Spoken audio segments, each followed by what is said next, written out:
Greetings, ladies and gentlemen, and welcome back to another video. Now, for this series in particular, this isn't really going to be like a marathon that I did with Attack on Titan and Sword Art Online. This is just going to kind of happen when it does, because I'm currently rewatching this, and I am talking about My Hero Academia. Now, previously on the channel, I have talked a little bit about My Hero Academia. I have reviewed the three movies that have released in theaters and are, well, the first two are available on Blu-ray right now, with the third coming out, I believe, at the end of August, and that is Two Heroes, Heroes Rising, and World Heroes Mission.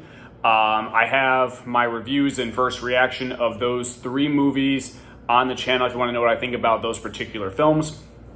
But I said that down the line, that I definitely wanted to talk about this series because My Hero Academia is a really great show, really great series. Quick little recap, I absolutely loved every single movie. I think each one is unique in their own way, and they definitely stand out above, each one stands above the rest. But the series in general, just talking about the show, just like the films, hits on every single level I could want, not in terms of just anime, but as a television show. And for me reviewing the seasons of the show, I'm kind of going to base it like I did with Sword Art Online, where I'm not really going to go too big into spoiler territory, because from what I understand, and like most of the shows now that I'm watching, this show is still going on. I have not read the manga for My Hero Academia, and from what I understand is that the manga is actually almost finishing up. So the story of My Hero Academia is almost coming to an end. But in terms of the anime, I think we still have a good length to go, if I'm not mistaken. I don't know. But essentially,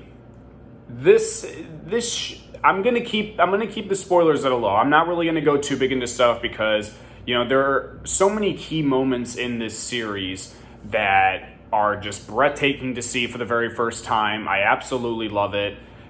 And I want you guys to experience this. Just kind of like with what I did with Sword Art Online, I'm going to basically give you guys a general synopsis of what you can expect in each season. Maybe talk about a couple things about it, but mostly just talk about what I liked about the season, what I might have disliked about the season, and then give it a proper grade. So let's start with the very first season of My Hero Academia, which is the shortest season, because season 1 is only 13 episodes, whereas every single season, I believe, after that is about 25 episodes. But the first season of My Hero Academia, one of the things that I definitely love with the first season that is really, really well paced. A lot of stuff happens within these 13 episodes, but they definitely show you via little flashes of how much time is going by with what the main characters are doing. And this is all about a world of heroes, but in terms of powers, they're called quirks. And there's one kid in particular named Izuku Midoriya, who is nicknamed Deku, who is born without any powers. And after he has a run-in with the most popular hero in Japan, All Might, he impresses All Might, and he is given a chance to inherit All Might's powers, and so he can finally become a hero. And then he starts on his journey to get stronger, and then join in UA High School to learn all about becoming a hero with his classmates, and shit happens along the way. But this first season really does a good job of introducing us to this character, as well as many other characters, as well as show us what he is going through within the short period of time that we see him. Because like I said, it's only 13 episodes, and a lot happens within these 13 episodes. From him just being your average kid, to inheriting All Might's powers, to getting into UA, and then something happening at the end of the season that really tests if he's going to be able to become a hero and be able to accept this power. So I really like that, and one of the things that I'll probably say most of all throughout every single season of the show is that I love the characters of the show. There are such a wide variety of characters. I still to this day don't know all their names. I can name a few, but just the entire class that Deku is in, these are some really great characters. I love their values of friendship and wanting to do the right thing. And there are a lot of interesting backstories that come with these characters that we'll learn later on. But for this first season, we're really just we really only know little bit of backstory with one other character who is not very fond of Deku, and that is Bakugo, who Deku calls him Kacchan, because I think that's his real name, but I think Bakugo is his last name. But I'm going to stick with Bakugo. I don't know. Kacchan, it's a nice name, but I don't know. Bakugo sounds better to me. So we get to learn a little bit more about Deku's rival, Bakugo. We get to learn, a little bit of why Bakugo hates Deku, why he's trying to be the best and whatnot.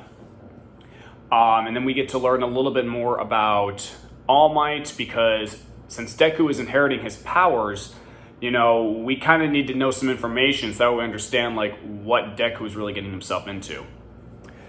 As far as negatives go with this first season, I'm actually not that big of a fan of Deku in this first season. Now, mostly because of my problem but it's more like a nitpick. He's obviously, it's going to take time for him to get where he is, because once we get into season 2, that's where Deku really takes it to the next level, and that's where I really like him. But in this season, he's very timid. He's not very brave, but I get it though. I get why he's like that, because he's never had powers before. He's just gained powers, and he's got to get used to all this stuff. He needs to control his powers, so he's a little bit on the timid side.